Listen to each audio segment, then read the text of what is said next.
চট্টগ্রামের সীতাকুণ্ডত আমদানি করা পুরাতন জাহাজভাঙ্গা কারখানার ইতিবাচক পরিবর্তন আসছে বলে মন্তব্য করছে অন্তর্বর্তীকালীন সরকার ও শিল্প মন্ত্রণালয়ের উপদেষ্টা আদিলুর রহমান খান। নভেম্বরের 29 তারিখ শুক্রবার বেলা 11টায় সীতাকুণ্ড উপজেলার সোনাইচর ইউনিয়নের শীতলপুর এলাহাত সাগর উপকূলত অবস্থিত আরব গ্রিন শিপ ব্রেকিং ইয়ার্ড পরিদর্শনের জায়গায় এই মন্তব্য করছে উপদেষ্টা।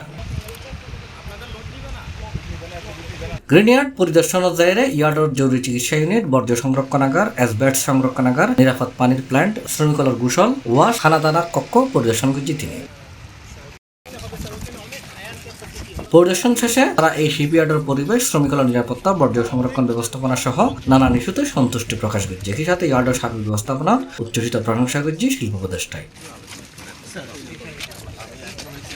বিএসবির পক্ষতুন শিপইয়ার্ডের বিভিন্ন সমস্যা এবং সম্ভাবনার বিষয়ে উপদেষ্টার হাতে তুলে ধরছে বিএসবির ভাইস প্রেসিডেন্ট জহুরুল ইসলাম রিঙ্কু। এই সময় অন্যান্য মাঝে উপস্থিত আছেন ভূমি উপদেষ্টা এফ হাসান আরিফ, শিল্প মন্ত্রণালয়ের সিনিয়র সেক্রেটারি জাকিয়া সুলতানা, চট্টগ্রাম জেলা প্রশাসক ফরিদা খানম, সীতাকুণ্ড উপজেলা নির্বাহী কর্মকর্তা কে এম রফিকুল ইসলাম, সহকারী কমিশনার ভূমি আব্দুল্লাহ মামুন, বাংলাদেশ শিপ ব্রেকার্স অ্যাসোসিয়েশনের president Abu Taher, vice president এবং পিএসপির ব্যবস্থাপনা পরিচালক জহুরুল ইসলাম রিঙ্কু, এনআর গ্রুপের ব্যবস্থাপনা পরিচালক নুরুদ্দিন রুবেল সহ বিভিন্ন নেতৃবৃন্দ। ওনারও জানার ইচ্ছা ছিল শিপ রিসাইক্লিং এ যে আমরা যে ডেভেলপমেন্টটা করেছি কতটুকু করেছি, কারণ সবসময় মিডিয়াতে বা অনলাইনে যেসব নিউজগুলো আসে সব আসে নানা ছবি দিয়ে যে এই ইন্ডাস্ট্রির কোনো ডেভেলপমেন্ট হচ্ছে না, ওয়ার্কারদের সুরক্ষা দিচ্ছি না। তো ওনার সাথে আমরা সেপ্টেম্বরে দেখা করেছিলাম আমাদের শিপ রিসাইক্লিং অ্যাসোসিয়েশন থেকে। উনি আমাদেরকে কমিটমেন্ট দিয়েছিলেন যে নভেম্বরের মধ্যে উনি এসে আমাদের ইন্ডাস্ট্রিটা দেখে যাবেন। তো ওই কমিটমেন্ট অনুযায়ী উনি আজকে এসেছেন এবং উনি আমাদের যে ডেভেলপমেন্ট প্রসেসটা, কারণ এই ডেভেলপমেন্টটা কিন্তু শিল্প মন্ত্রণালয়ের মাধ্যমেই হয়েছে। আজকে যে আমরা ডেভেলপ করেছি ইয়ার্ডগুলো, এগুলো কিন্তু শিল্প মন্ত্রণালয় আমাদেরকে সহযোগিতা করার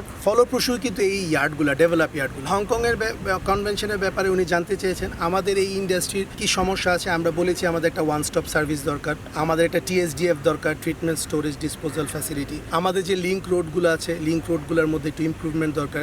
টাইমে আমাদের সাগরে কিছু চর চলে আসে, এই চরের ব্যাপারে ড্রেজিং কিভাবে করা যায় এটা নিয়ে আলাপ হয়েছে এবং উনি আমাদেরকে দিক নির্দেশনা দিয়েছে যেহেতু হংকং কনভেনশন 2025 জুনের মধ্যে এনফোর্সমেন্ট হবে, এর মধ্যেই যাতে আমরা সবগুলো ইয়ার্ড রেডি করে ফেলি। কারণ শিল্প মন্ত্রণালয় চায় এই ইন্ডাস্ট্রি থেকে যাতে কোনো ইনসিডেন্ট এবং অ্যাক্সিডেন্ট না হয়। শিপইয়ার্ড পরিদর্শন শেষে সীতাকুণ্ডত অবস্থিত বাংলাদেশের ইস্পাত এবং প্রকৌশল কর্পোরেশনের প্রতিষ্ঠান প্রগতি ইন্ডাস্ট্রিজ লিমিটেড পরিদর্শন করছে উপদেষ্টা।